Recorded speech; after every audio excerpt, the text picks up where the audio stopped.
우리에게 주신 하나님의 말씀은 신명기 26장 1절로부터 11절까지 말씀입니다. 신명기 26장 1절로부터 11절까지 말씀입니다.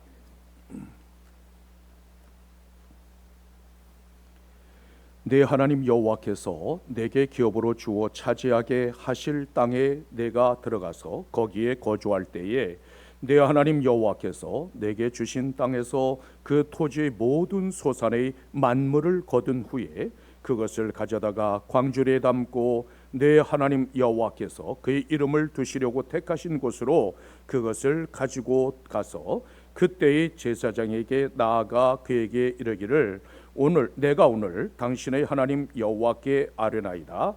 내가 여호와께서 우리에게 주시겠다고 우리 조상들에게 맹세하신 땅에 이르렀나이다 할 것이요, 제사장은 내 손에서 그 광주리를 받아서 내 하나님 여호와의 제단 앞에 놓을 것이며, 너는 또 내 하나님 여호와 앞에 아뢰기를 내 조상은 방랑하는 아람 사람으로서 애굽에 내려가 거기에서 소수로 거류하였더니 거기에서 크고 강하고 번성한 민족이 되었는데 애굽 사람이 우리를 학대하며 우리를 괴롭히며 우리에게 중노동을 시키므로 우리가 우리 조상의 하나님 여호와께 부르짖었더니 여호와께서 우리 음성을 들으시고 우리의 고통과 신고와 압제를 보시고 여호와께서 강한 손과 편팔과 큰 위엄과 이적과 기사로 우리를 애굽에서 인도하여 내시고 이곳으로 인도하사 이 땅 곧 젖과 꿀이 흐르는 땅을 주셨나이다.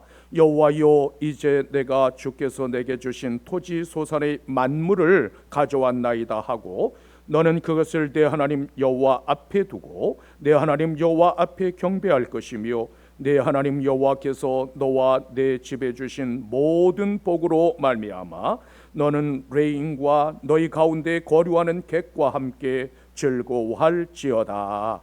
오늘 우리에게 주신 하나님의 말씀입니다.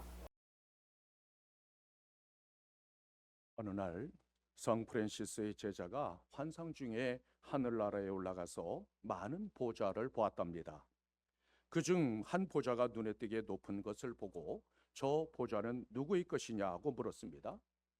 그러자 세상에서 가장 겸손한 프란시스가 앉을 보좌라고 했습니다. 그 말을 듣고 부러워하는 마음과 함께 환상에서 깨어났습니다. 어느 날 조용한 시간에 스승에게 물었습니다.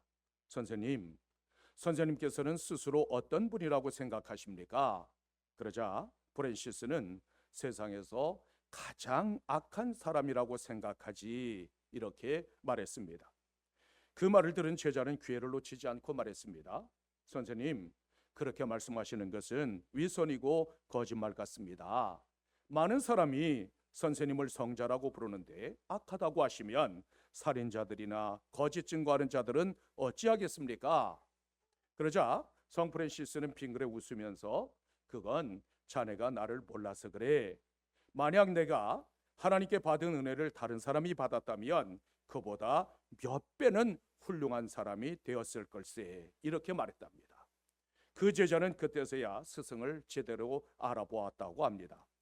고린도전서 15장 10절에서는 이렇게 말씀하고 있습니다. 그러나 내가 나 된 것은 하나님의 은혜로 된 것이니 내게 주신 그의 은혜가 헛되지 아니하여 내가 모든 사도보다 더 많이 수고하였으나 내가 한 것이 아니요 오직 나와 함께 하신 하나님의 은혜로라.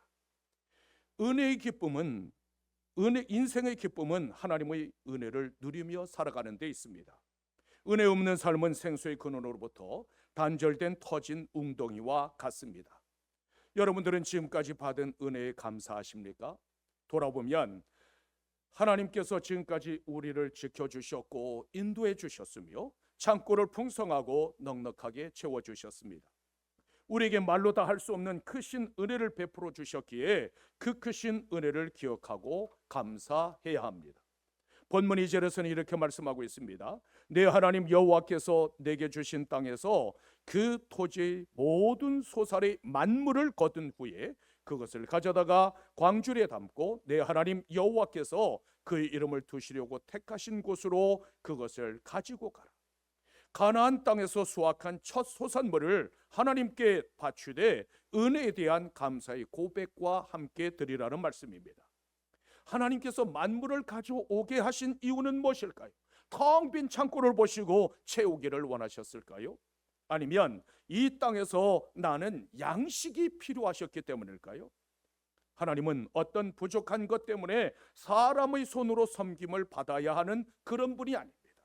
천지만물의 창조주시요 주권자이신 하나님께서는 모든 것을 거저 주시는 분이십니다. 사도행전 17장 25절에서는 이렇게 말씀하고 있습니다. 또 무엇이 부족한 것처럼 사람의 손으로 섬김을 받으시는 것이 아니니 이는 만민에게 생명과 호흡과 만물을 친히 주시는 이십니다. 우리의 생명과 재능과 능력과 재물 등등 모든 것을 주시는 하나님이시라는 말씀입니다. 그분은 우리의 생사화복을 주장하시는 분이시요 그분의 뜻대로 역사를 주관하시는 분이십니다. 따라서 소산의 만물을 드리라는 것은 그 밭에서 나는 모든 것이 하나님의 소유임을 인정하라는 말씀입니다. 만물은 곡식이나 과일 중에서 가장 처음 열리는 열매를 의미합니다.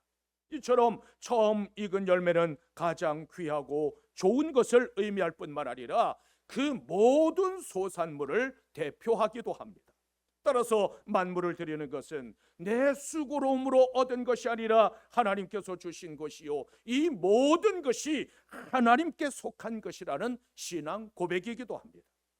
하나님의 백성은 만물을 구별하여 드림으로 하나님의 소유권을 인정하고 고백할 수 있어야만 합니다. 우리가 가진 것 가운데 하나님께서 허락하시지 않은 것은 아무것도 없습니다.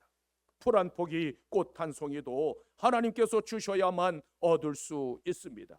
그런데 많은 사람들이 마치 자기 스스로 무엇인가를 얻을 수 있다고 착각합니다. 신명기 8장 18절에서는 이렇게 말씀하고 있습니다. 내 하나님 여호와를 기억하라. 그가 내게 재물 얻을 능력을 주셨습니다. 우리가 얻은 모든 것은 내 힘과 내 능력으로 얻은 것이 아니라 하나님께서 능력을 베풀어 주신 축복의 열매라고 말씀하고 있습니다. 이 사실을 기억해야만 하나님 앞에서 교만하지 않고 감사하는 마음으로 살아갈 수 있습니다. 많은 것을 얻었다 하더라도 하나님의 뜻대로 사용하지 않는다면 은혜의 손길을 거두실 수도 있습니다. 따라서 우리는 하나님의 은혜에 항상 감사함으로 나아갈 수 있어야 합니다. 모든 것을 다 받고서도 마치 아무것도 받지 않은 것처럼 행한다면 그것은 은혜를 모르는 삶입니다. 그런데 때를 따라 하나님 앞에 나아가 감사와 찬송과 영광을 돌린다는 것이 그렇게 쉽지만은 않습니다. 그러나 아무리 최악의 상황이라 할지라도 감사하는 그 마음을 잊지 마십시오. 하나님은 홀로 영광 받으시기에 합당하신 유일하신 하나님이십니다. 그러므로 만물을 지으시고 주관하시는 그 크신 왕 앞에 감사함으로 나아가는 여러분들이 되시기를 주님의 이름으로 축원합니다. 왜 우리는 은혜에 감사하는 삶을 살아가야 할까요? 그 이유는 예수 그리스도께서 우리를 대신하여 만물로 죽으셨고 만물로 다시 살아나셨기 때문입니다. 애굽의 모든 처음 난 것이 죽임을 당하던 날에 이스라엘 백성들은 어린 양의 피를 문설주에 바름으로 해를 받지 않았습니다. 이스라엘의 창제를 대신하여 피 흘린 이 그 어린 양은 과연 무엇을 가리킬까요? 바로 예수 그리스도이십니다.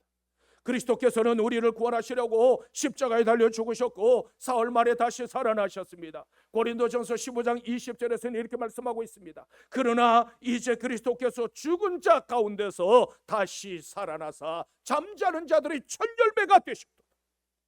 우리는 만물이 되신 예수 그리스도의 부활로 말미암아 생명을 얻었습니다. 부활의 능력과 생명의 능력이 내 안에 있기에 사망의 음침한 골짜기로 다닐지라도 평소보다 7배나 더 뜨거운 풀무풀 앞에서라도 두려워하지 않습니다. 우리가 감사절을 지키는 것은 단순히 추수를 마친 후에 절기를 지키는 것이 아닙니다. 하나님께서 나를 구원하신 그 구원에 있는 은혜를 기억하고 믿음을 새롭게 하는 데 의미가 있습니다. 출애굽한 이스라엘 백성들은 광야에서 참으로 고달픈 삶을 살았습니다. 그 척박하고 의지할 수 없는, 의지할 곳 없는 광야에서 하나님께서 어떻게 우리를 도우셨는가, 어떻게 때를 따라 먹여주셨고, 어떻게 원수들로부터 보호해 주셨는가, 어떻게 질병과 위험으로부터 지켜주셨는가를 기억하며 그 은혜에 감사했습니다. 신명기 6장 12절에서는 이렇게 말씀하고 있습니다. 너는 조심하여 너를 애굽 땅 종되었던 집에서 인도하여 내신 여호와를 잊지 말라. 이스라엘 백성들은 자신들의 힘으로 자유를 얻은 것이 아니라 오직 하나님의 은혜로 종노릇에서 해방되었습니다. 우리가 구원받은 것도 내가 노력하고 내가 힘써서 얻은 것이 아니라 오직 하나님 은혜의 선물일 뿐입니다. 구원을 위해서 우리가 한 일은 아무것도 없습니다. 따라서 값없이 베풀어 주신 구원의 은혜에 감사하는 마음을 잃지 말아야만 합니다. 돌아보면 광야와 같은 세월을 보내하지 않은 사람이 과연 누가 있겠습니까? 일용할 양식을 앞에 놓고 감사하지 않아도 될 사람이 과연 누가 있겠습니까? 고난과 시련 중에 하나님의 위로와 도우심을 받지 않은 사람이 과연 누가 있겠습니까? 그러므로 하나님의 놀라운 은혜에 항상 감사하고 기쁨을 회복할 수 있는 여러분들이 되시기를 주님의 이름으로 축원합니다. 어떻게 감사드리면 하나님께서 기뻐하실까요? 먼저 성전으로 나아가 예배 중심의 삶을 살아가야 합니다. 본문 2절 하반절로부터 3절에서는 이렇게 말씀하고 있습니다. 내 하나님 여호와께서 그의 이름을 두시려고 택하신 곳으로 그것을 가지고 가서 그 때의 제사장에게 나아가 그에게 이르기를 내가 오늘 당신의 하나님 여호와께 아뢰나이다. 내가 여호와께서 우리에게 주시겠다고 우리 조상들에게 맹세하신 땅에 이르렀나이다. 하나님 여호와께서 그의 이름을 두시려고 택하신 곳은 바로 성소였습니다. 이스라엘 백성들은 하나님께서 택하신 성소에서 하나님을 예배해야 한다는 말씀입니다. 하나님의 백성이 존재하는 이유는 과연 무엇일까요?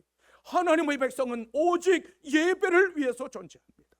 따라서 성도들은 하나님 앞에 예배 드리는 일에 소홀함이 없어야만 합니다. 출애굽기 5장 3절에서는 이렇게 말씀하고 있습니다. 우리가 광야로 사흘길 좀 가서 우리 하나님 여호와께 제사를 드리려 하오니 가도록 허락하소서. 우리는 하나님 앞에 예배 드리기 위해서 나아가야만 합니다. 우리를 가게 하소서. 이것이 모세의 고백이었습니다. 예배는 반드시 제물이 있어야 하는데 그 제물을 하나님께서 친히 준비하셨습니다. 십자가 제단에서 죽으신 하나님의 어린 양 예수 그리스도, 그분이 바로 하나님께서 예비하신 제물입니다. 그리스도께서 채찍에 맞으시고 십자가에 달려 피 흘려 죽으심으로 우리를 구원하셨습니다. 내가 채찍에 맞아야 하는데 주님께서 대신 맞으셨고, 내가 피 흘리고 죽어야 하는데 주님께서 대신 죽으셨습니다. 따라서 오직 예수 그리스도를 통해서만 하나님을 예배할 수 있고 구원을 얻을 수 있습니다. 구약시대 이스라엘 백성들은 성소를 통해서만 하나님 앞에 나아가고 예배드릴 수 있었습니다. 마찬가지로 오늘 우리는 오직 예수 그리스도를 통해서 하나님 앞에 예배할 수 있습니다. 따라서 우리는 무엇보다도 예배를 소중히 여기는 사람들이 되어야만 합니다. 요한복음 4장 24절에서는 이렇게 말씀하고 있습니다. 하나님은 영이시니 예배하는 자가 영과 진리로 예배할지니라. 영과 진리로 예배드리려면 과연 어떻게 해야 할까요? 나의 죄를 용서해 주신 그 구원의 은총에 감격하는 마음이 없다면 그 예배는 영으로 드리는 예배가 아닙니다. 내 마음의 뜨거움과 감격이 없다면 그것 또한 영으로 드리는 예배가 아닙니다. 진리로 예배를 드린다는 것은 형식적인 예배가 아니라 참된 예배를 의미합니다. 우리는 스스로 의롭다고 여기는 바리새인의 모습이 아니라 죄인됨을 인정하고 나아가는 세리의 모습으로 하나님 앞에 서야만 합니다. 하나님 앞에 나아가 예배를 통하여 나의 죄를 깨닫는 회개와 감사가 없다면 진정한 예배라고 말씀드릴 수 없습니다. 우리가 예배를 소중히 여겨야 하는 이유가 어디에 있을까요? 주 예수보다 더 귀한 것은 없기 때문입니다. 성전은 하나님께서 임재하시는 곳이요, 성령님께서 역사하시는 곳입니다. 그곳에 나아가 예배를 통해 잃어버린 예수 그리스도를 다시 만나야 합니다. 따라서 우리 삶의 중심에는 언제나 성전과 예배가 있어야만 합니다. 이 시간 예배와 성찬 성례절을 통하여서 부활하신 예수 그리스도를 만나고 나아가는 귀한 은혜가 여러분 모두에게 임하기를 주의 이름으로 축원합니다. 또한 하나님께서 기뻐하시는 예물을 준비해야만 합니다. 본문 10절에서는 이렇게 말씀하고 있습니다. 여호와여, 이제 내가 주께서 내게 주신 토지 소산물의 만물을 가져왔나이다 하고 너는 그것을 내 하나님 여호와 앞에 두고 내 하나님 여호와 앞에 경배하라. 이스라엘 백성들은 하나님 앞에 나아갈 때 수확한 열매의 처음 것 중에서 가장 좋은 것을 들고 하나님 앞에 섰습니다. 구원해 주신 것과 햇빛과 비를 주신 하나님의 은혜를 기억하며 진정한 감사를 드리기 위함이었습니다. 고대 사회에서 왕에게 예물을 드리는 자는 가장 좋고 아름다운 것을 준비해야만 했습니다. 마찬가지로 만왕의 왕이신 하나님 앞에 나아가는 자들도 가장 좋을 뿐만 아니라 거룩한 예물을 준비해야만 합니다. 하나님께서 우리에게 요구하시는 예물은 과연 어떤 것들일까요? 그것은 바로 우리의 삶 속에서 맺는 신앙의 열매들입니다. 하나님께서 우리에게 원하시는 예물은 번쩍번쩍거리는 보석이나 황금이 아니라 삶으로 맺는 신앙의 열매들입니다. 그럼에도 불구하고 하나님 앞에 나아갈 때는 반드시 정성이 담긴 감사의 예물을 준비해야만 합니다. 신명기 16장 16절로부터 17절에서는 이렇게 말씀하고 있습니다. 여호와를 배울 때 빈손으로 여호와를 배우지 말고 각 사람이 내 하나님 여호와께서 주신 복을 따라 그 힘대로 드릴지리라. 주님께서는 내 보물이 있는 그곳에는 내 마음도 있다고 말씀하셨습니다. 입술로 드리는 감사도 중요하지만 동시에 온 마음과 정성으로 드리는 감사가 반드시 있어야만 합니다. 여러분들의 예물에는 지금까지 받은 은혜에 감사드리는 마음이 담겨 있습니까? 날마다 일용할 양식을 주신 그 크신 은혜에 감사드리는 마음이 담겨 있습니까? 천가지 만가지 은혜를 베풀어 주신 그 크신 은혜에 감사드리는 마음을 담으셨습니까? 참된 예물은 내 삶의 주인이신 하나님께 대한 감사의 응답입니다. 잠언 3장 9절로부터 10절에서는 이렇게 말씀하고 있습니다. 내 재물과 내 소산의 처음 익은 열매로 여호와를 공경하라. 그리하면 내 창고가 가득히 차고 내 포도즙 틀에 새 포도즙이 넘치리라. 천지 만물이 모두 하나님의 소유입니다. 따라서 예물은 하나님의 부족함을 도와드리는 것이 아니라 믿음의 고백입니다. 우리가 하나님 앞에 예물을 준비하는 것은 내가 지금까지 누리고 있는 모든 것이 하나님께로부터 왔다는 사실을 시인하는 것입니다.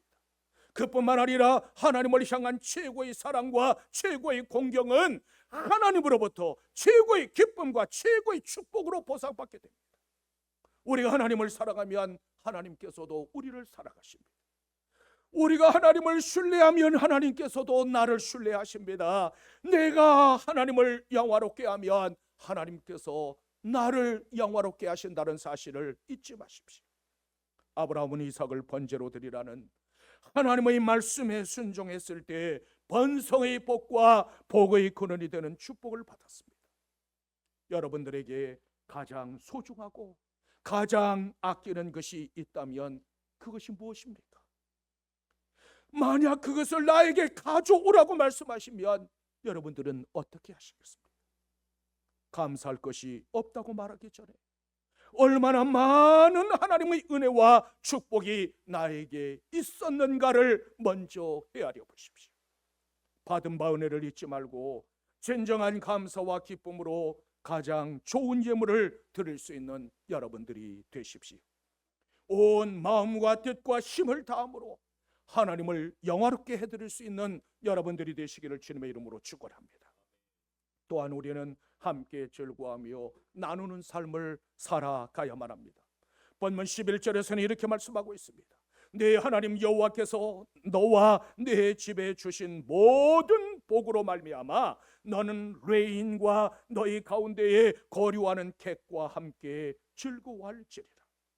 하나님께 풍성한 복을 받았으면 그 풍요로움을 함께 나누라는 하나님의 명령입니다.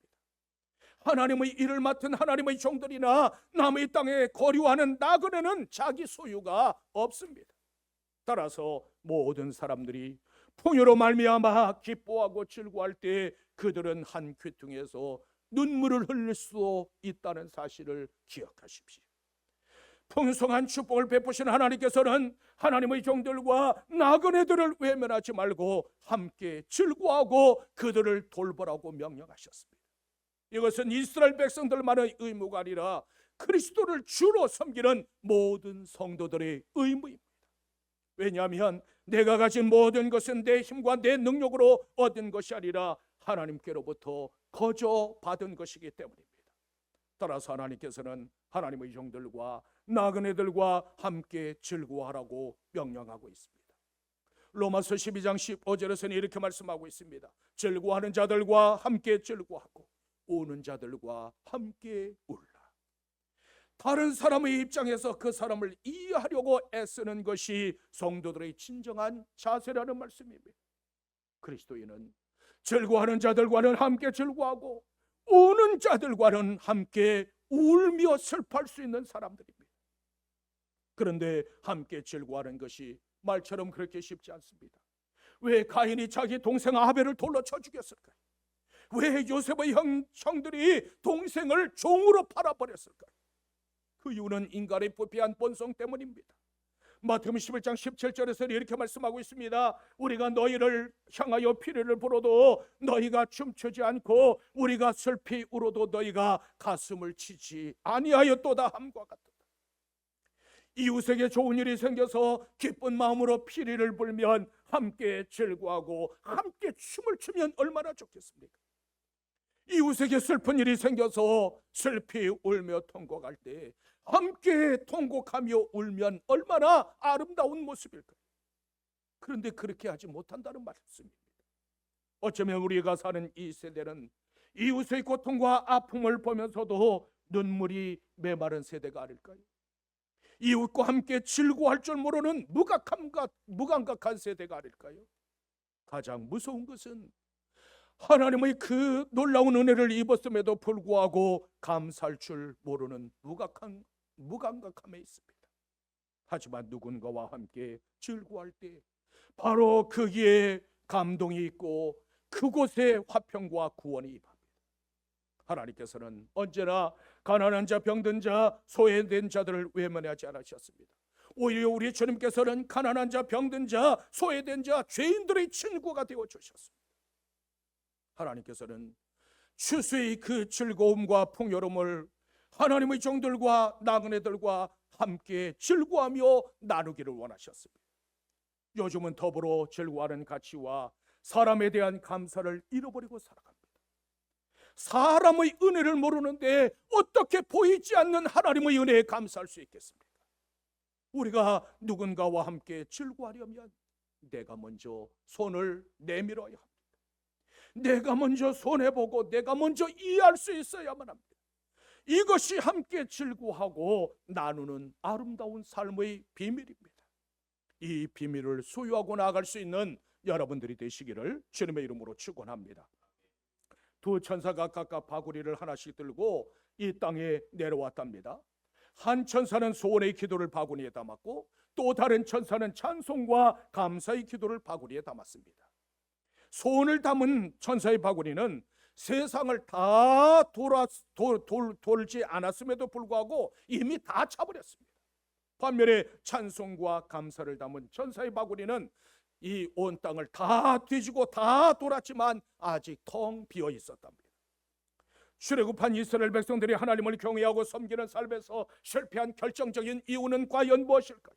성도들이 하나님의 은혜와 사랑으로부터 멀어지는 이유는 과연 무엇일까요? 하나님께 받은 구원의 은총과 사랑을 잊었기 때문입니다. 그러므로 하나님께서 나를 구원해 주시지 않았다면 나는 과연 어떻게 되었을까? 내가 삶의 위기를 만났을 때 그때 하나님께서 나를 도우시지 않았다면 나는 과연 어떻게 되었을까? 받은 은혜를 잊는 순간 기쁨과 감사도 역시 사라지고 만다는 사실을 잊지 마십시오.